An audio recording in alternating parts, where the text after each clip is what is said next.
In this lesson, we're going to learn all about similes. What is a simile?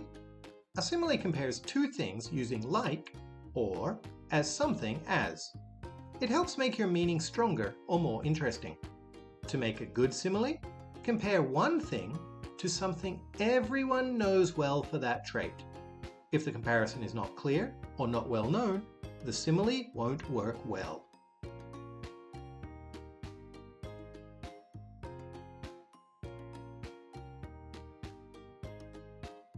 Let's begin. Repeat the similes out loud.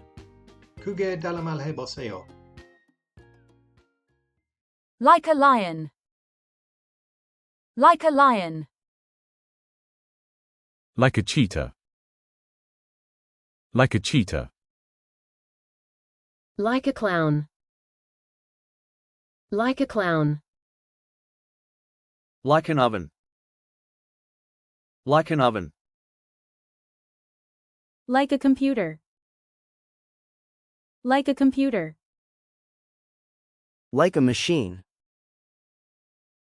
Like a machine. Like a freezer. Like a freezer. Like a ninja. Like a ninja. Like a baby. Like a baby. Like a fish. Like a fish. Did you understand them all? I hope so. Remember to complete the PDF. Thanks for watching.